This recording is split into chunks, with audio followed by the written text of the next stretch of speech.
Yeah. Okay. And let's get the chat back up here. Well, good day, everyone. And we're so thankful that you're able to join us again today. We're going to start with a quick 3-word or less check-in in the chat box again today. So I'd like you to focus on your top takeaway from yesterday, where we really got into those generative questions and all that great stuff. And if you're joining us for the first time, either live or we'd just like to know where you're from. So I'll give you about a minute to do that, and we're just thankful that you're here. I'm having trouble getting the chat box to show up. And if I click that, I should see the chat box, but I don't.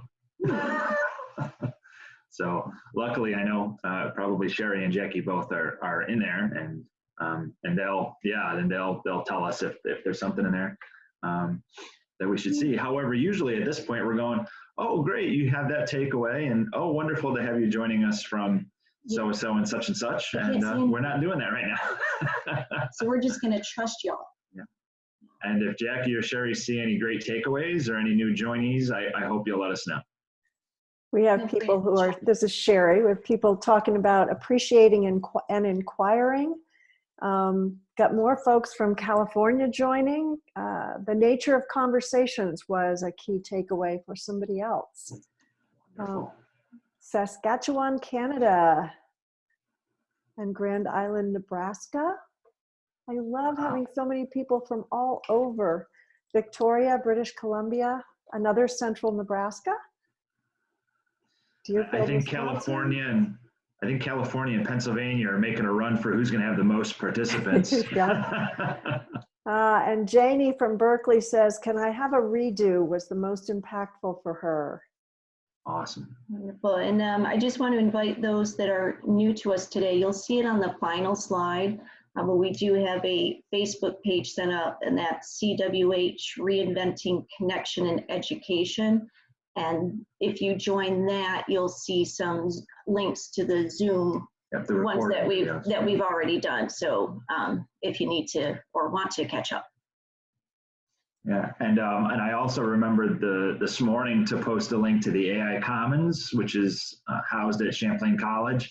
I was supposed to do that yesterday. Sorry for forgetting to do that, and amongst everything else going on. But it's a great place to learn more about appreciative inquiry, and to be able to tell people that when you talk about AI, you're not talking about artificial intelligence.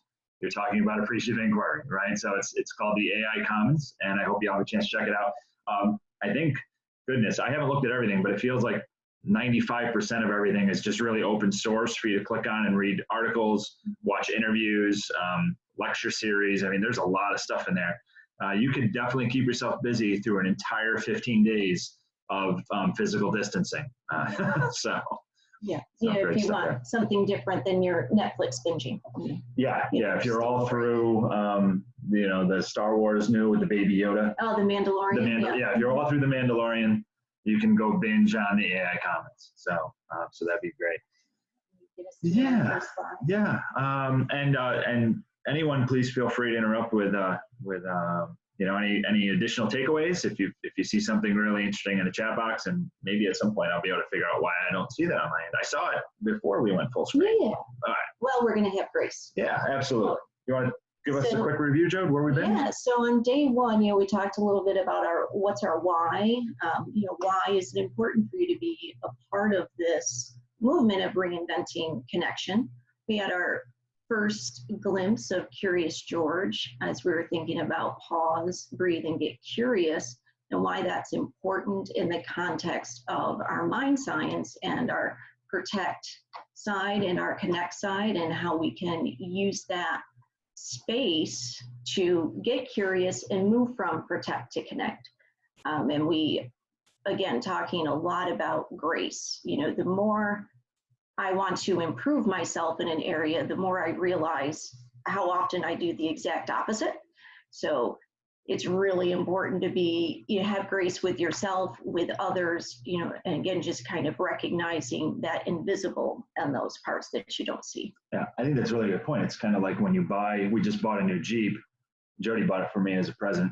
I still get to make the payments though, so that's kind of But you know, when you buy a new car, you have that experience where you go, I didn't realize how many people have this kind of car, right? And I think when you learn a new skill, you realize all the places in your life, like, wow, I didn't realize how much I needed to know this skill.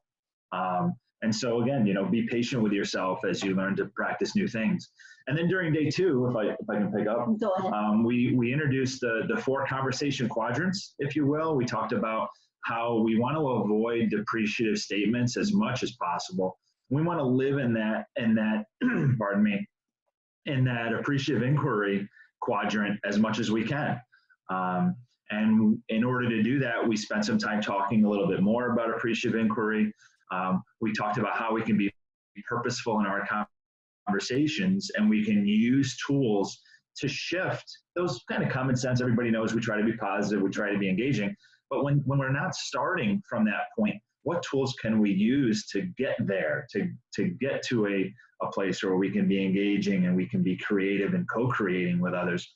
And how generative questions was a really valuable tool in being able to do that. And so we spent some time there. You know, we got a great suggestion from Nicole to start off today. And thanks, Nicole. I hope you're on with us. To start off today by practicing some generative questions. And I was thinking, well, how do I do that? How do I create a positive frame for us to ask some generative questions about? So you asked yourself a generative question about how you can pose generative questions. There might be a circular, you know, mindset there, but it works. So what I got to thinking was, I had a desire for this Facebook group to be a forum for folks to continue a conversation. And what I really wanted was for the conversations to continue and for us to recognize what value there is in it being more than just you and I and Sherry and Jackie, but that if this is to take hold and we are to be part of reinventing connection and education, that we need to continue those conversations beyond the 1-hour webinar. We need to connect. Yeah, we need to connect. And it was great to see. I think there's 80 some odd people in the Facebook group now. However, not a whole lot of interactions of yet. And so I'm wondering, what are my underlying assumptions about how I can foster connectivity, how I can foster connection?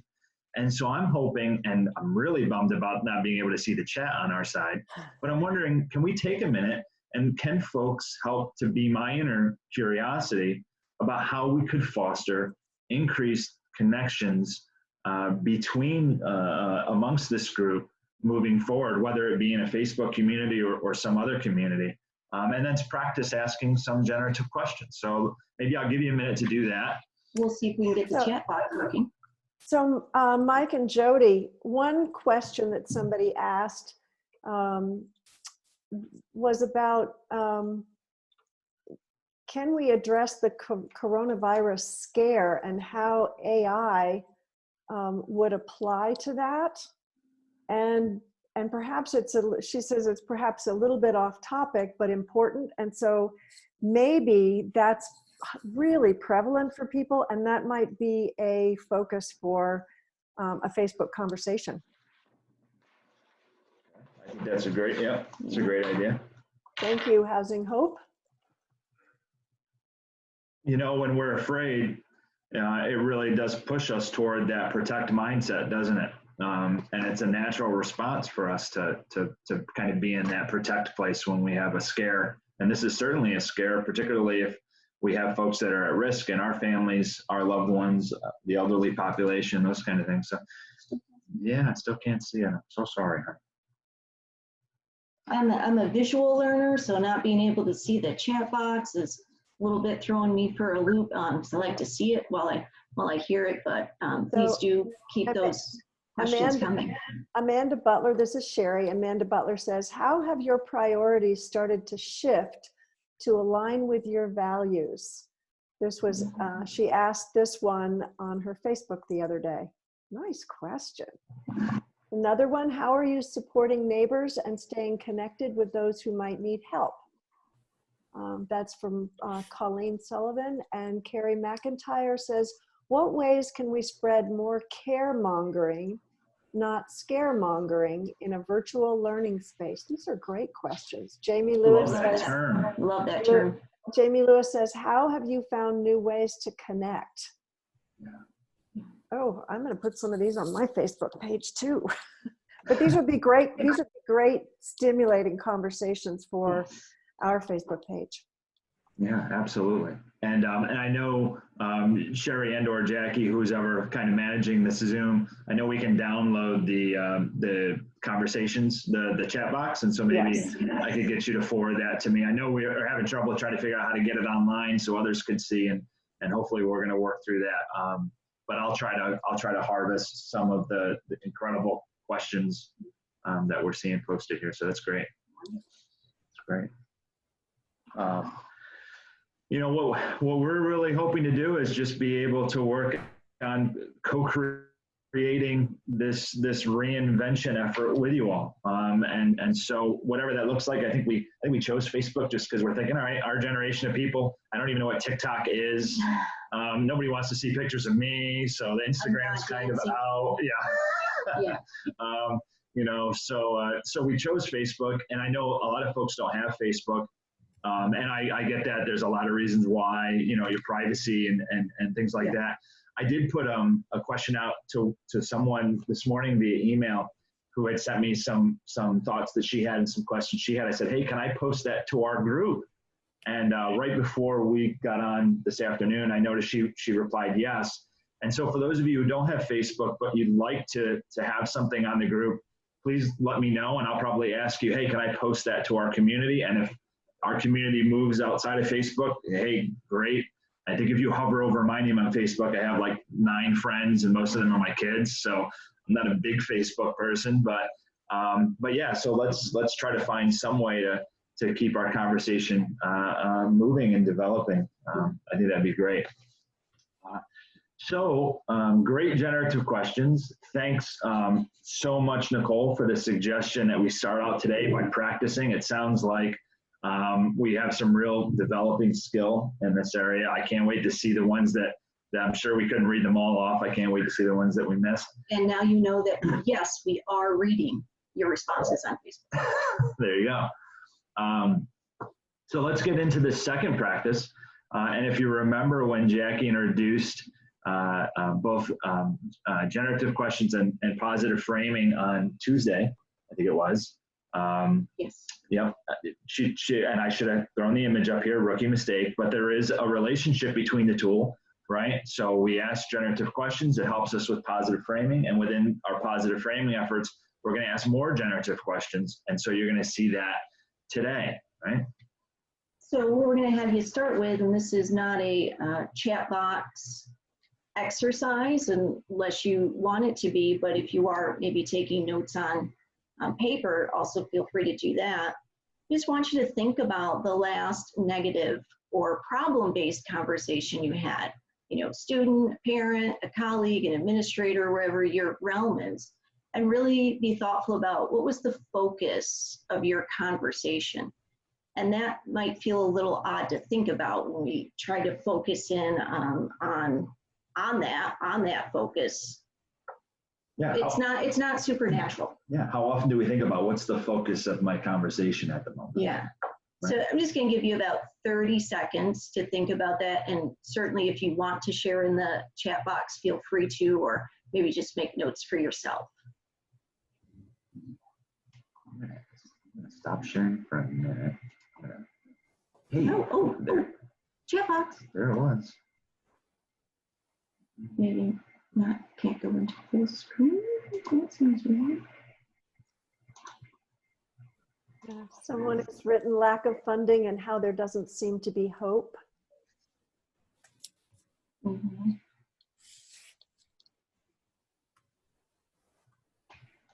Ha! Chat box! Yay! Got it back.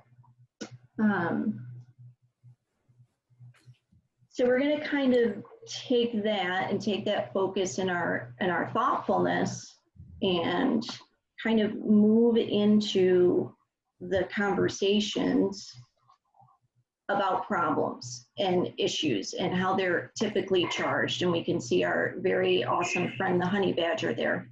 You know, and when we come at a conversation from a problem mindset or, something that was negative. We are in that protect mindset.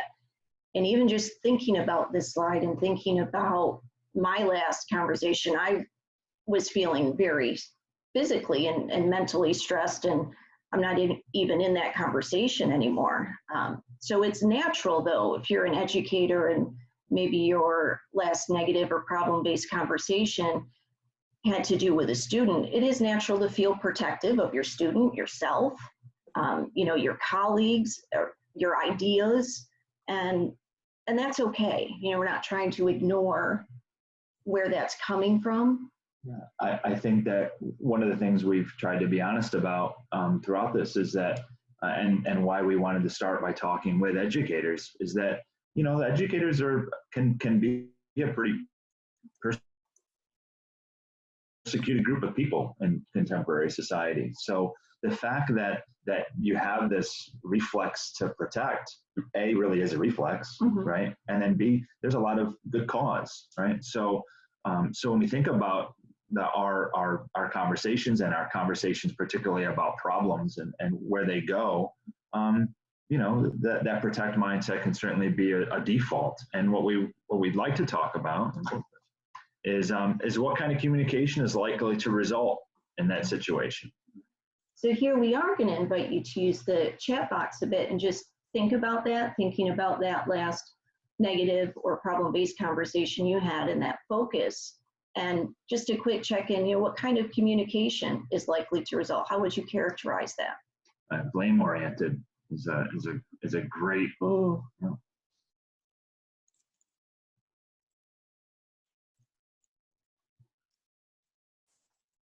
Downward spiral, definitely. Jody and I often talk about it feels like sometimes our conversations are toilet bowl conversations. And what we mean by that is once you flush the toilet bowl, there's no way to make it stop swirling downward, right? Yeah. So we'll often say, boy, this is a toilet bowl conversation. And it allows us a chance to have a little levity and go, okay, how do we move back to connecting with each other? Yeah. So that's, yeah. And I see reactive tone of voice. Boy, this is moving quick. Your conversation dukes are up. That's fantastic. Meaning hands. Yep, I got you. Yeah, absolutely.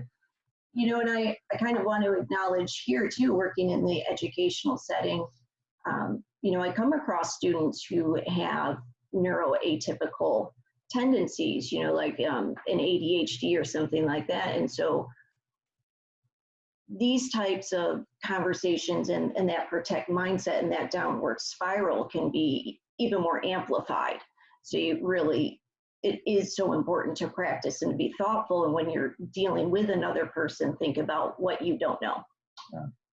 Yeah. And it can make these skills that we're trying to suggest, to be added to your toolbox, can make them really valuable in helping other students to not have toilet bowl responses, right? And really to help as a mitigator of us kind of, the back and forth, the deficit-based focus. And I was just thinking how powerful it would be in a classroom, thinking about it from my perspective, if this was common language in my classroom. I'm really in a protect mindset right now, when you said that, or how can I help you move to a connect mindset and having my students help each other and be each other's inner voice of curiosity. Yeah. And wouldn't it be awesome if your students could even say to you, Mrs. Emmer, you really sound like you're in a protect place. How can we reconnect with you? I mean, that would be even more I would probably cry.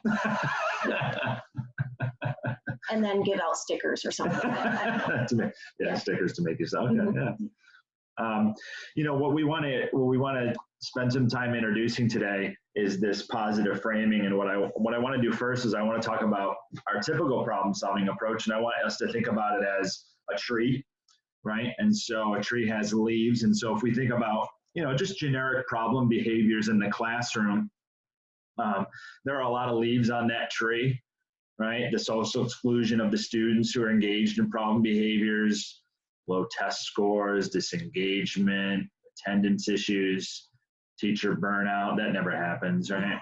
The disruptions within the classrooms. This is some pretty common I'm not giving new information for those of you, especially working in the classroom setting. And what's really interesting is we're starting to see a lot of this even in higher education. We're seeing a lot of classroom disruption. I teach at a local community college, and we're starting to see a lot of these same behaviors, fights in a classroom, and those kinds of things, which is really just interesting dynamics that are developing. And of course, my colleagues, they don't have any idea. Well, what are we going to do about this? We're not used to this. Folks, that's why they wanted to teach at the college level. Yeah, darn it. So that's why they avoided junior high school. Right. And so if we were to think about the typical way that we would deal with these kind of problems, let's do a root cause analysis, right? Let's have a committee for disengagement, another committee for why we have poor attendance, and darn it, we also need a committee about dealing with teacher burnout, and we'll do a root cause analysis on all those problems. And boy, I don't know how excited you'd be to sign up for that. I'm not. No. Right. And to me, I see that and it's like, wow, that's just like digging myself out of a hole. And, I had talked at some point about, yes, we want to acknowledge the challenges and the negative, because you have to have that starting point. But something like this, if we're coming at it from the problem solving approach, is going to be a misery loves company party. Yeah, you could quickly see how this would kind of be a toilet bowl conversation into what's wrong with our students, what's wrong with their families, what's wrong with our communities, and then coming out of that exhausted and without a whole lot of solutions. Yeah. And I'm loving, thank you, Housing and Hope. Yeah, most leaders are hardwired in deficit mindset, and it's that root cause analysis and that problem-based, because again, you can't ignore the problem, but these are the skills that we're talking about now and how we can acknowledge that problem, but move it forward in a positive way. Yeah. And if you think about it, our business world, which has then leaked into the public sector, we've been doing root cause analysis, I don't know, since the 20s. And Jackie could probably speak more intelligently about that given her background, but this is an age-old process for examining problems, and sometimes you do need to dig into and to get a full understanding of problems. Am I missing anything, Jackie? Anything you want to add, or should I move on? I want to add, there's a little dialogue going on about students who are online and they can't get their homework done, or there's too much noise. What's interesting is if you have the whole system, meaning that we had faculty and staff together yesterday, and the faculty member said that's the problem.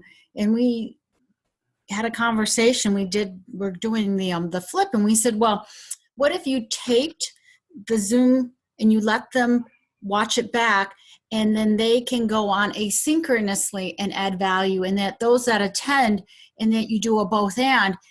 And the professor for a moment was like, yeah, you're right. I guess given this crisis and it's more than going online, we could be flexible with technology. And so students who show up at 11 a.m. for class are engaged, they're in the recording, and students who can't will watch it later and post, so we know they're engaging. And just working with the faculty to get them out of that rigid focus and give them options, the students are able to get engaged more. So having this as a conversation, we came up with 3 or 4 strategies. So that was a great question, Victoria. Absolutely. Yeah, I think about our higher education experience. We were teenage parents, and we went to college in our 20s, and we had a couple of kids, and we relied upon the daycare at the community college. And if we had been home, how would we have gotten our work done at that 11 a.m. class? We would have 5-year-old, a 3-year-old, and a 2-year-old at the time. So yeah, that would have been pretty difficult to be on right at 11. So I was thinking about, like we talked yesterday, what's allowable now. Yeah. Definitely.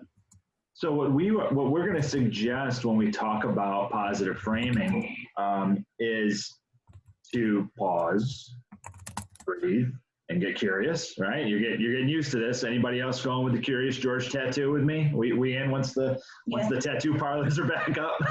Maybe not yet. They're going to need our support. They're going to need our support, absolutely.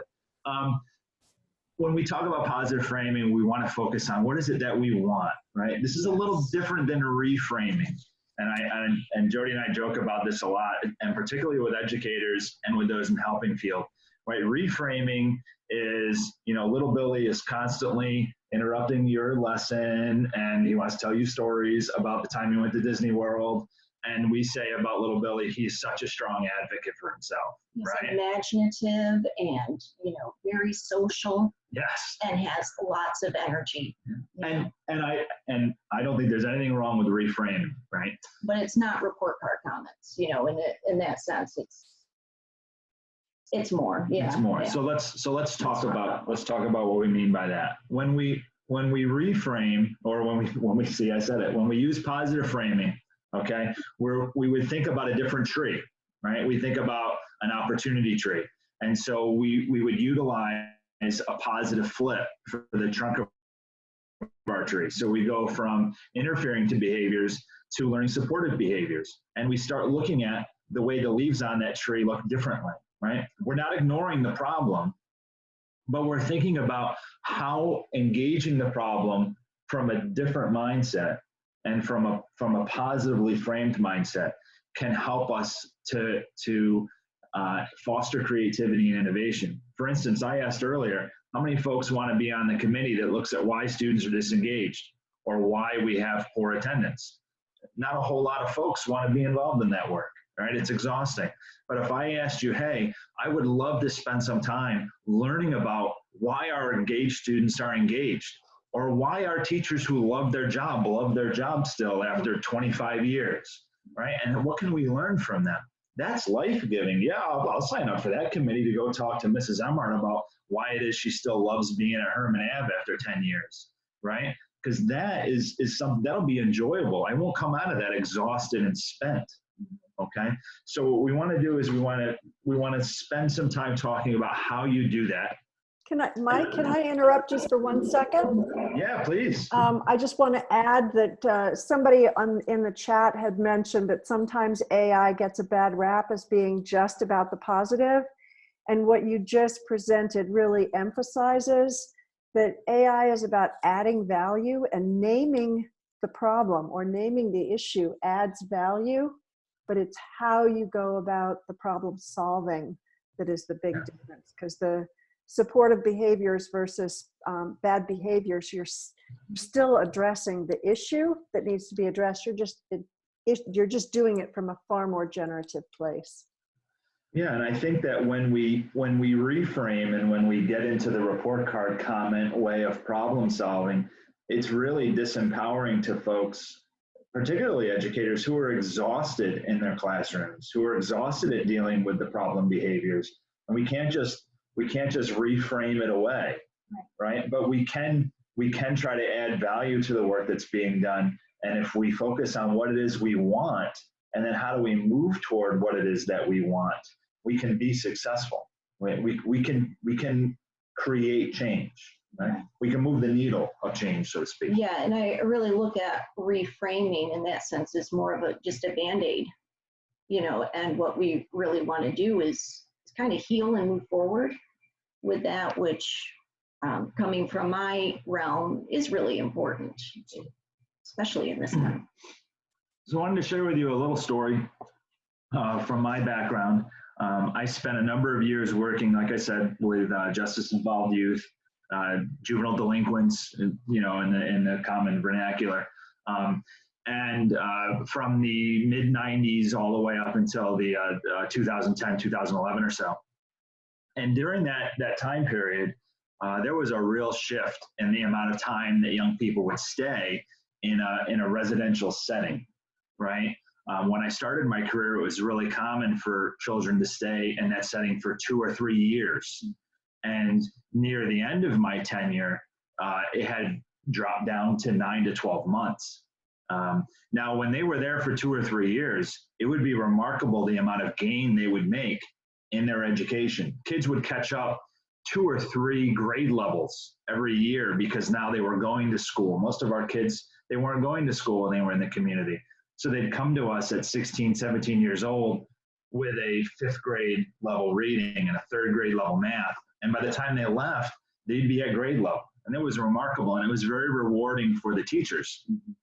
And for good reason. Yeah. You should feel great about yourself if you've helped an at-risk young person get to grade level in reading and math. When the state's leadership said, you know, we really need to have children leaving these environments, which, by the way, I'm not advocating that children spend years in an institutional setting. It's not great for them and their developmental health. But when they said, listen, they need to be in and out in 9 or so months, it put a lot of stress on teachers. How do you send us a child in the middle of the school year and expect us to do anything in just a couple of months? And in fact, our education director left and a lot of the teachers left, which you can imagine didn't make the job of meeting the needs of these kids any easier. They had been very proud of the fact that they weren't treating these children as if they were just in lockup. And in lockup, there really is no school. And they were worried that our place would become a lockup where there was no school. And so they went and found other opportunities. And we really were stuck in a place where there was a lot of negativity about the education that the kids were receiving. And we really had to stop and think about, okay, what is it that we want, right? What is it that we want to be able to do for the children that are in care here with regard to their education? We got a coach. We learned a lot about trauma-informed environments. And what came out of that was a foundational, what we would now call generative question. We didn't even know it at the time that that's what it was. And that question was, and I wrote it down in all of my notes, how can we meet the needs of our students, right? In light of the present environment. Kind of sounds familiar, doesn't it? How do we meet the needs of our students in light of the present environment? And what came out of that, and I'll save you the steps and the time, but what came out of that was a building of relationships with the local school districts those children had come from, relationships that we never had previously. We'd have those kids for 2 or 3 years. We'd reach out to the school district 60 days before they were getting discharged just to get them re-enrolled as if they were moving from Nebraska to New York, right? And that's how we would treat it. But now we started creating connections with the school districts right from the beginning, getting their guidance counselors and principals and superintendents involved, even in their treatment planning, and recognizing that we needed to get those kids back enrolled in their schools when they left. And it really was one of my first experiences with knowing, you know, when we move out of this protect, right, we're failing these kids. What can we do for them in 6 or 9 months? We can't even teach them. We're not living up to our professional character and the moral value we have in what we try to provide, and move into a connection that really, really powerful things can happen. And so really neat stuff to share with you. And now that we have a framework for how to do that, I wonder how much more quickly. We struggled for about 2 years with this issue, folks. We lost a lot of really highly qualified teachers and an education director who had been in that building for 20 years, right? So, wow, if we had had this framework then, you know, maybe we could have went through it with all those really intelligent folks. So what is positive framing? Yeah, so this is really important. I'm just going to go through this slide really quickly, and then I know you have some really great examples there. But so when you're framing it, you know, when we get to that part, what you're doing is you're really exploring what you really want. You know, so you have to start with your problem. You have to name it. You have to acknowledge it.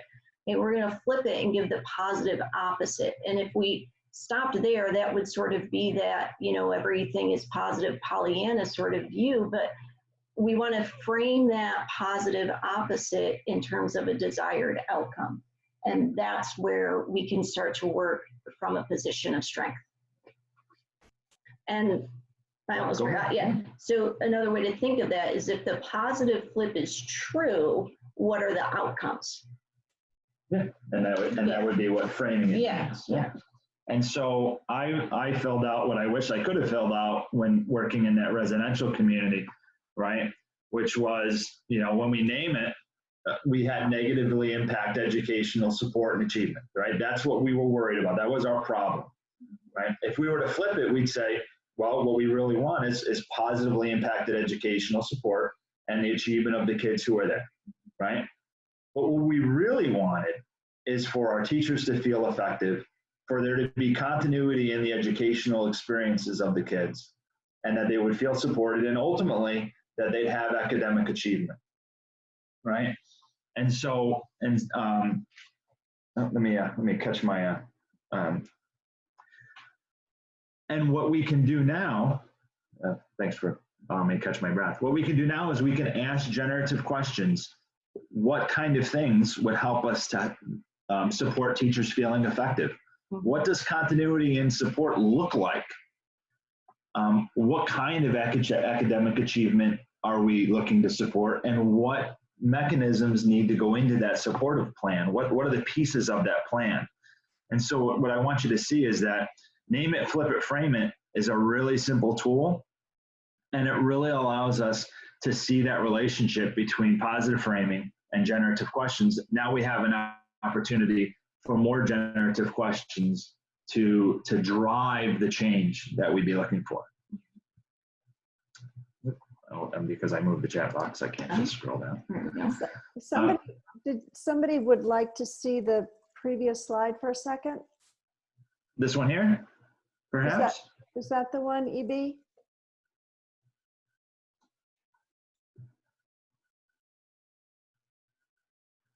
Yes. And feel free to take a snapshot of it. Yeah, absolutely. Actually, we have a bit of an exercise I'm hoping to post on the Facebook group later, where I'll actually have this image up there for you. So if you need to get a reference later, if you can't figure out the snapshot or however that works. I'd probably take out my phone and take a picture of the screen myself. That's not a bad idea. So there was my example again, right? Mm-hmm. I was thinking that we could try one together. One that perhaps is a little bit more pertinent to your present situation. So if we think about Google Classroom as one particular learning management system that could be used, I know a lot of teachers are using Google Classroom. You are, right? Is that? Yeah. Okay. All right. So our problem right now might be my students aren't regularly accessing their Google Classroom, right? Which is quite the problem. That could put me in a protect mindset going, okay. Why aren't they doing this? I'm putting my stuff out there and they're not responding, they're not logging in. So that we've named it. If we were to, stop moving that chat. I know, I gotta stop. If we were to flip it, we'd say, hey, what do we want? Our students are actively engaged in the Google Classroom, right? That's pretty easy enough. We're just doing a positive flip, all right? And then if we were to frame it, what is it that we really want, assuming that the positive flip was to come to pass? Students continue to grow and learn despite the present crisis, right? Not rocket science, we recognize, okay? And then we can ask some generative questions to support that positive frame. For instance, one of them might be, how can we connect with parents to increase student engagement? If this was you're dealing with fourth graders, right? So fourth graders, it's not exactly a senior in high school who should be taking care of himself. We're checking on him anyway, by the way. Yes, we are. So far, so good. So far, so good, right? But how can we connect with parents to support them getting their children more actively engaged? So we're hoping that you'll take a moment to do is, what other generative questions might we ask to get to this positive frame that we've created for ourselves of students continuing to learn and grow despite the present crisis? And I'll give you a few minutes to think about that and fill out the chat.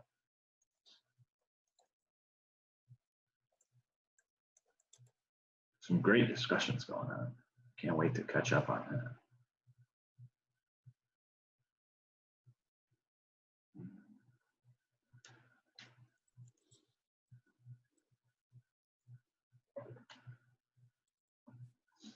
And I'm not sure if I pointed this out already, but please make sure that your chat is set to everyone.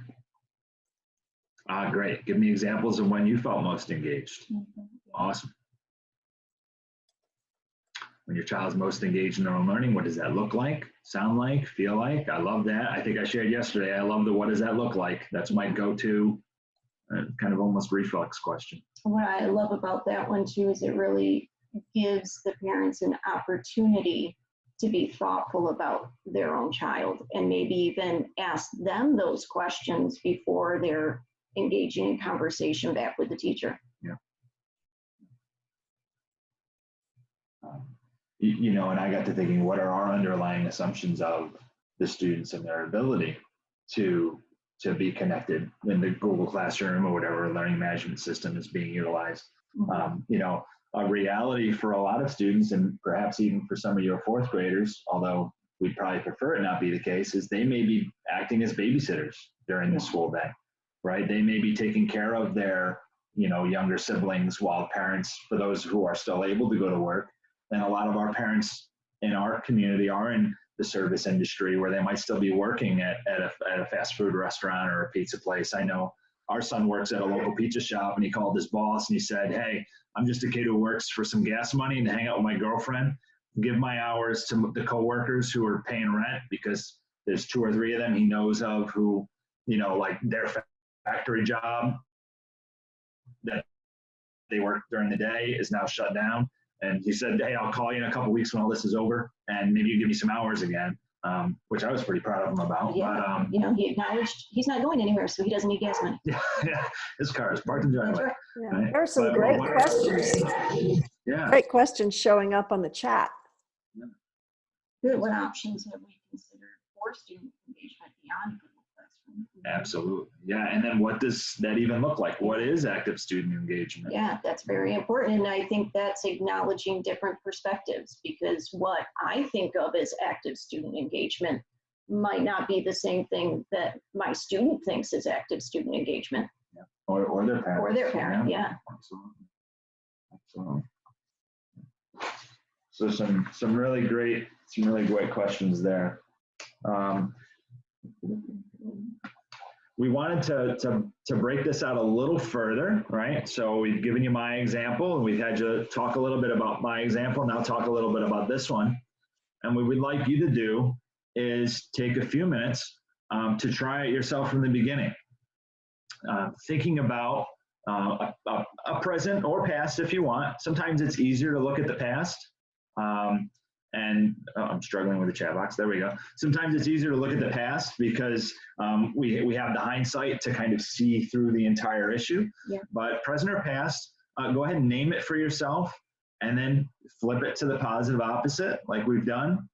Create yourself a positive frame, and then see if you can ask 1 or 2 generative questions of yourself, and then share. You don't have to share the whole thing, but if you would share your positive frame and 1 or 2 of those generative questions, that would be fantastic. And let's give you a couple of moments to do that.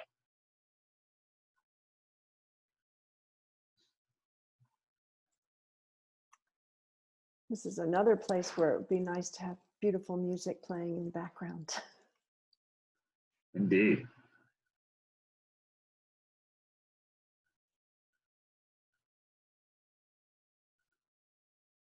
And we're going to give you just, about 5 minutes to create here, folks.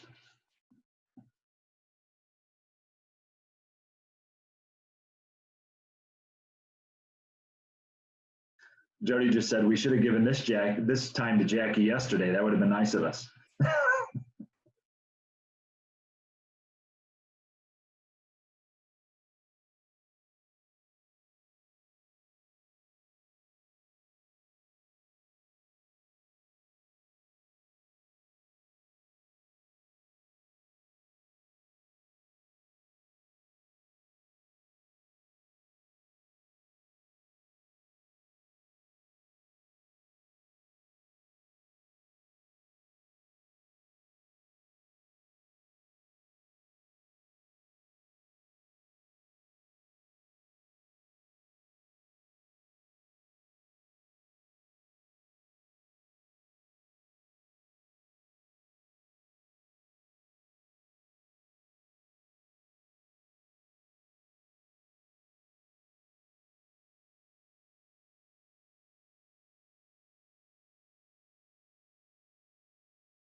I got to thinking, for those of you who are working through this and thinking, all right, how do I capture this, in a text box? You go ahead and unmute yourself and feel free to just share verbally as well. I think that would be fine, fine also. I know I definitely tend to process things out loud, so that would be helpful for me.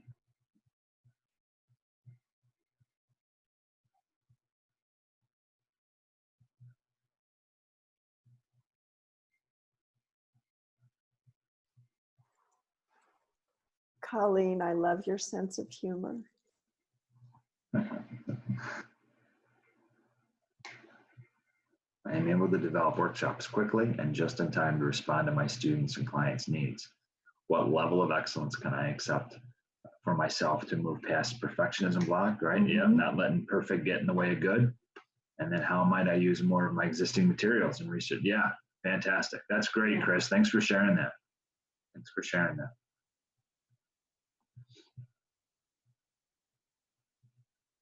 I think that's really important to acknowledge, especially as educators. We don't always have to reinvent the wheel, and I'm certainly guilty of that. I'm very fortunate to have great curriculum to work with in my district, but then I feel the need to go out and find more stuff to supplement with, and how can I, do this instead of really effectively using the resources I have and with fidelity, and being respectful of my time and understanding again that, that what's the word I'm looking for? That separation between, my work self, being a teacher and also being at home and wanting to give my best to my students. I have to learn how to do that more effectively so that I can also give my best to my family. Oh, I get that. And then that boundary issue. Boundary. Could not think of that word. Yeah.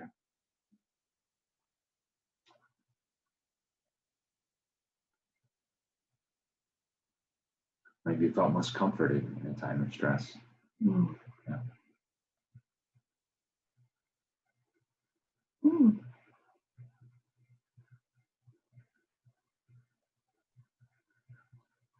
And I think Housing Hope, I think that those are really some excellent questions to foster connection with our families, right? So we've been really thinking a lot about achievement and education and learning, but we have many families who are afraid, right? And you talked about, hey, I'm stuck in Corona mindset, right? And so being able to help them through, one of the times that you've gotten through past crisis, what are the resources that you have? And you know what, we'll get to that education stuff later on, right? But I might need to establish basic safety right now, right? It's that Maslow's hierarchy, right? Where I'm not really worried about whether my kid has done his math tables. I'm really worried about, whether my mother who lives with us is going to, and has, COPD, whether she's going to get sick and we're going to lose her. So forgive me if I'm not there yet. Yeah, it's that, thing in education. You can't worry about balloons until you've taken care of, Maslow. So that is really important. Oh, and hey, Todd, nice to meet you. Awesome. Yeah, and I like Brian, finding ways to connect assignments to work and family life. If you are working in a district that's expecting you to teach new material. I'm fortunate that I'm not right now. We're focused on, just some review things and some connection, but, and I think we could take a page out of, some homeschooling, resources and mindsets there. Yeah. How do we connect with the day-to-day normal activities or make things fun? Yeah.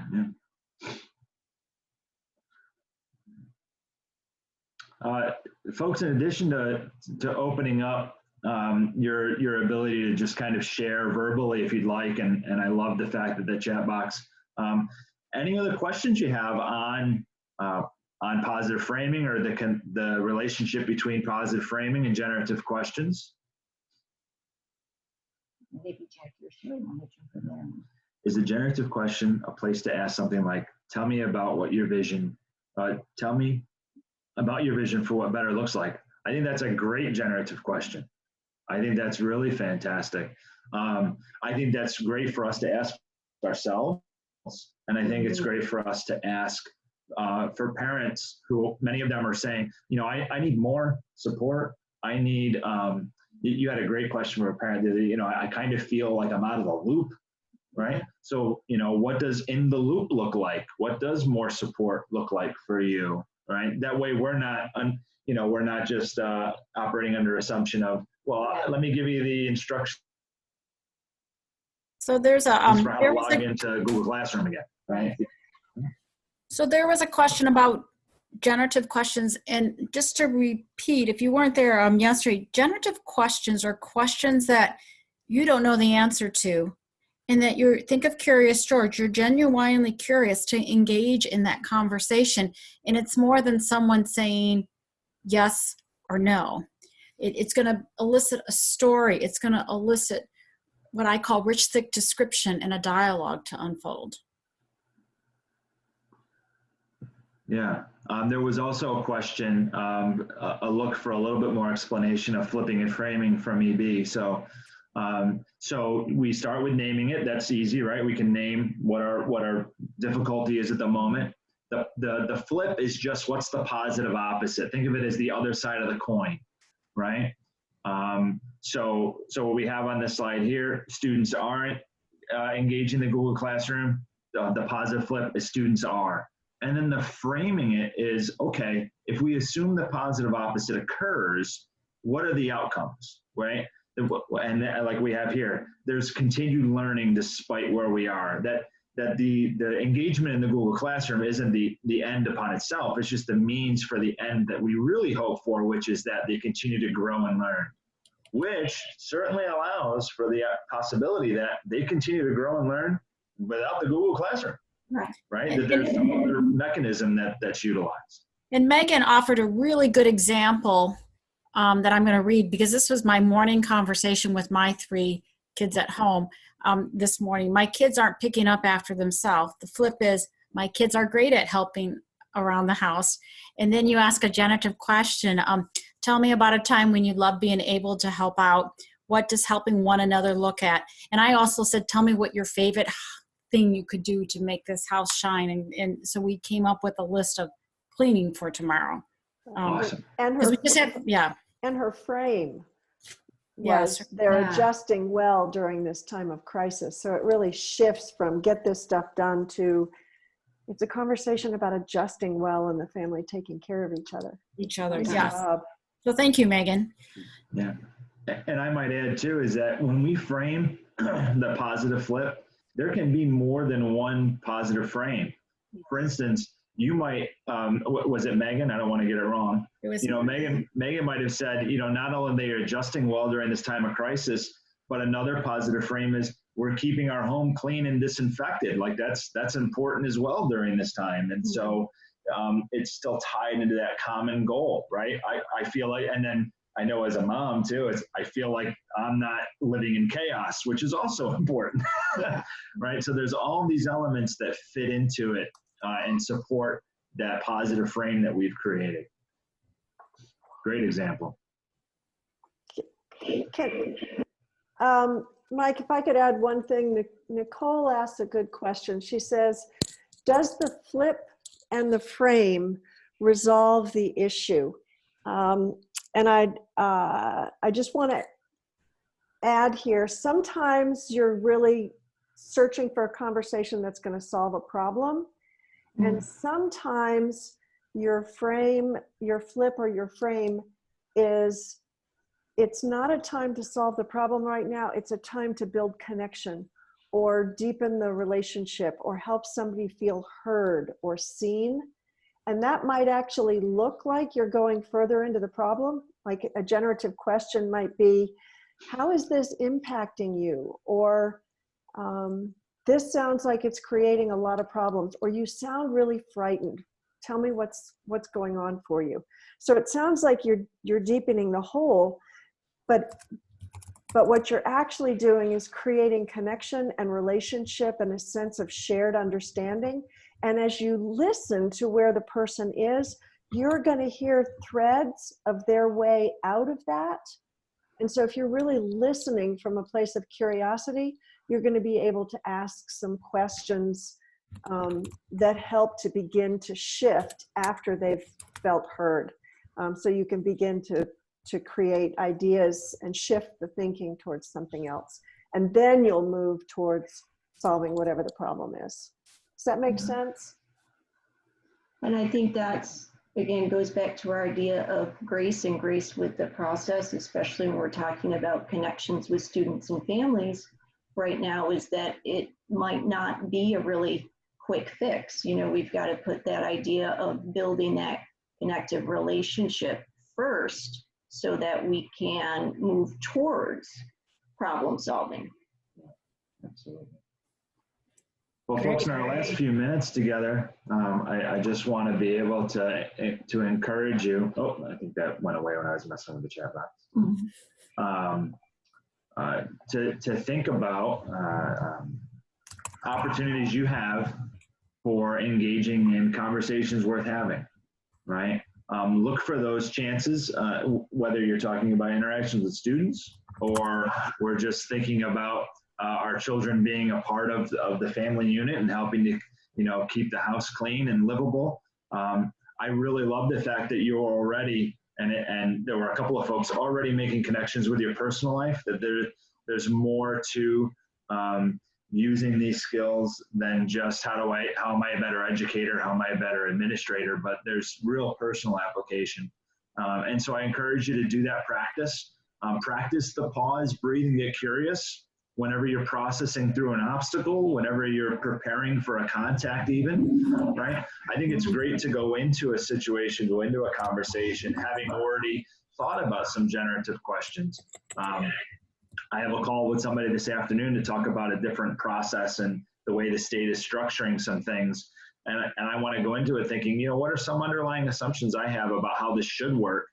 What about what I think they're going to come to the conversation with and what their needs are, so that I'm really focused on what obstacles we might encounter. And then during, you know, remembering and reminding myself to pause, breathe, and get curious.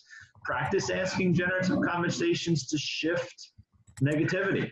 All right, we're entering week 2 or maybe week 3 or more in your homes. We're all kind of looking at the same faces, and it's likely that conflict arises. Practice asking a generative question to your children, to your romantic partner, to your mother-in-law who lives in the home. I find that generative questions are really well for interactions with in-laws, actually.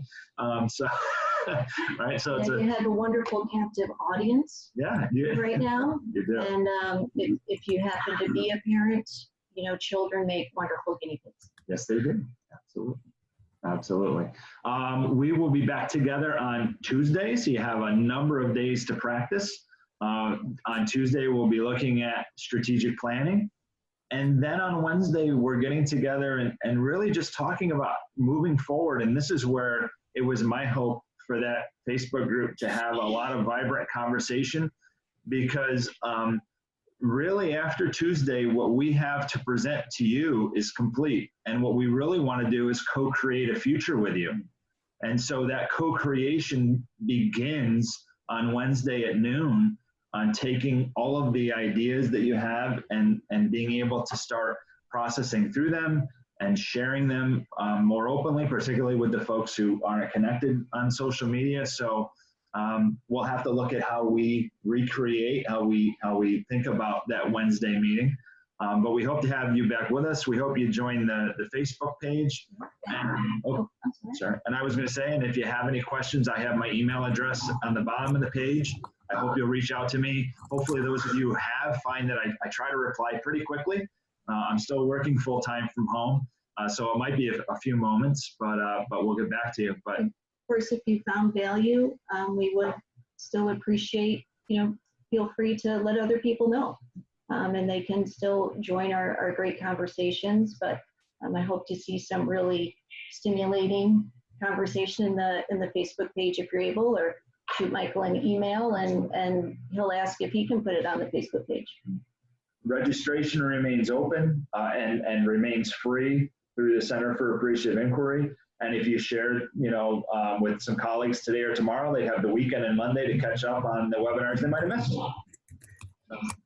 With that, thank you so much, Sherry and Jackie, for all of your support. Thank you, everyone, for being with us. We appreciate you all.